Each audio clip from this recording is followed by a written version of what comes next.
What up, YouTube? Welcome back. Today's video, I will be discussing my top earners, and I'll do the top 5, and these are based on the highest percentage yield on cost on the dividends.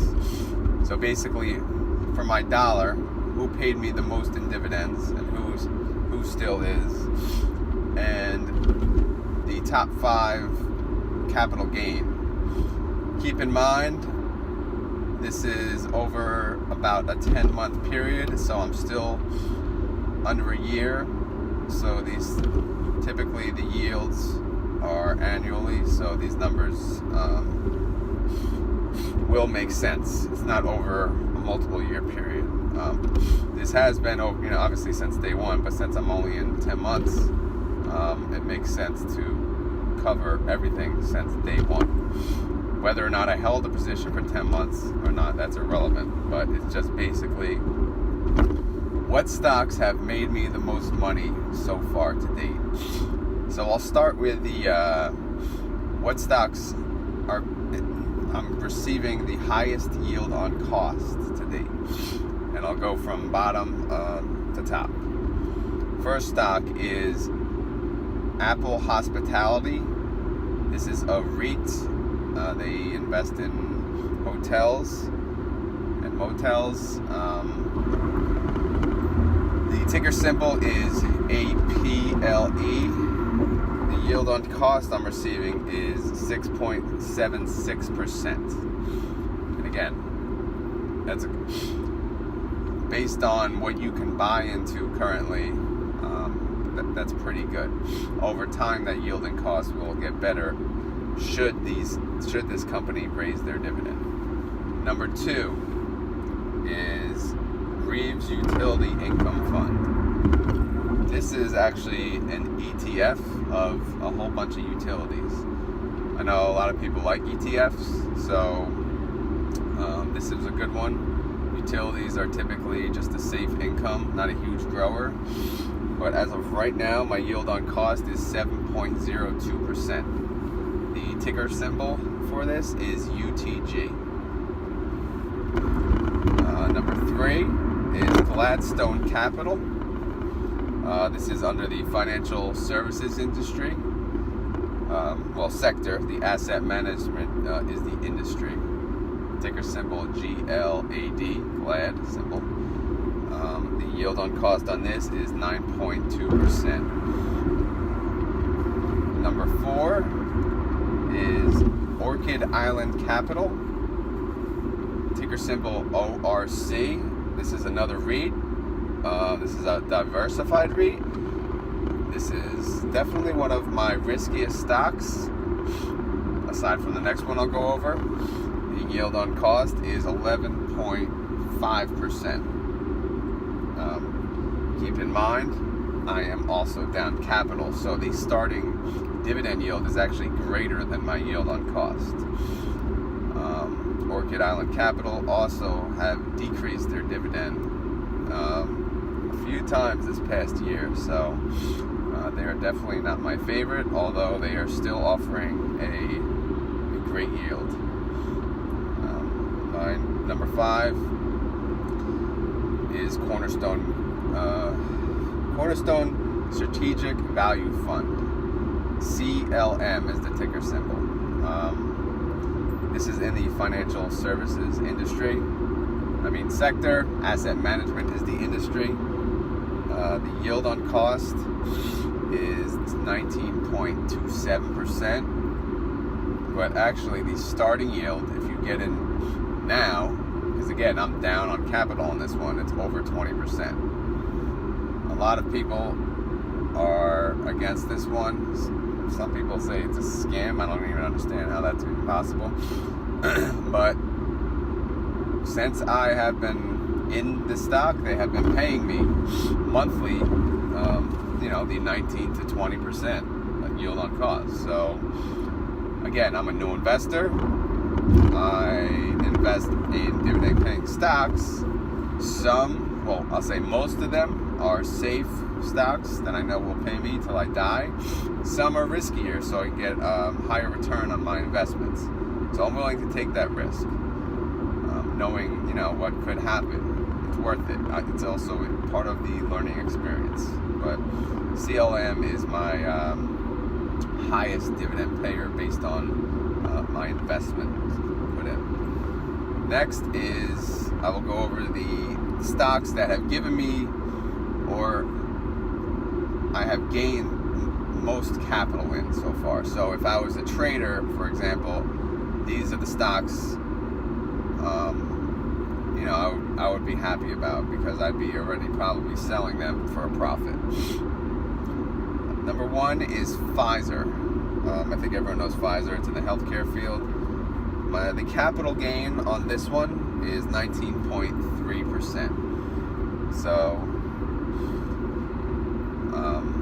that's that. Number two, Apple. Nothing more said on Apple, but 23.5% capital gain. Obviously, this past year they've been doing pretty well. I got in, around the 180s, so it's doing pretty well. And I have no doubt they will continue to do well. Number three, Clorox. This one is capital gain 27.13%. I have a whole whopping one share, but still, this one's doing pretty well. I want to make a bigger position in this one eventually. But, number four is RPM International. Probably never heard of this one. Sorry, I missed the ticker symbols on the earlier ones, but I'm sure you guys are familiar with them. If not, I'll do them at the end. Basic materials is the sector, and the industry is specialty chemicals. Again, people, this is one of the ones that, they've been paying an increased dividend in time, along with the rest of the list, but I can go over that at the end as well. 13.4% capital gain on RPM. Solid. Target is my biggest, number 5. Obviously, they're in the consumer defensive sector, under discount stores for the industry. And I have 59.07% capital gain on Target this year. So obviously they have been doing well, regardless of the Amazon impact. And again, I invest for dividends, so I do not care about capital, although capital gain is a plus. So I'm not going to sell for a profit on any of these, not including Target. I'm just going to keep averaging in when I find a good buying opportunity. So, but I just wanted to explain what stocks have given me the most profit, whether I sell or not. What stocks have increased the most, whether it's through dividends or capital gain. And sticking to the dividend discussion, the first 5 that I spoke about, obviously they pay the highest yield. But the other 5 that I mentioned, I'll now go over, I'll tell you their ticker symbol, and I'll also tell you how many years they have consecutively increased their dividend. And the reason I'm just going to mention this real quick is because right now, their yield on cost is not that great. But keep in mind, I'm only involved with this for 10 months. If this was 10 years, these stocks would be at the top. And this is why. Pfizer, ticker symbol PFE, by the way. They have raised their dividend the last 8 years. Apple, ticker symbol AAPL. They have raised their dividend the last 5 years. And they have a lot of room to grow, so I'm sure they're going to raise it a lot over the next coming years. Clorox, ticker symbol CLX, have raised their dividend the last 40 years. RPM, ticker symbol RPM, have raised their dividend the last 43 years. last but not least, Target, ticker symbol TGT, have raised their dividend the last 50 years. So those 5 stocks that I spoke about right there, I mean,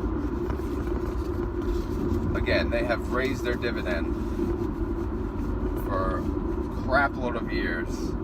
Some, through the barest of markets, through market crashes. So who are you going to trust to pay you a dividend in the long run? I mean, think about it. Are you going to rely on a company that has a starting yield of 20%, or are you going to rely on a company that has a starting yield of 3% and a history of increasing their dividend the last 50 years? I mean, it's not rocket science here. So the statistics are there. They're available online for everyone to see. You don't need my proof of what I've been involved with, but I just wanted to cover what I've experienced over my first 12 months in the stock market. Anyway, I hope everyone enjoyed this video, and I'm off to work.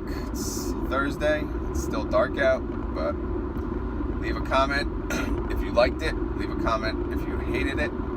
Leave a comment if you have no opinion. Just kidding. But anyway, thanks for watching, and tune in for more better videos.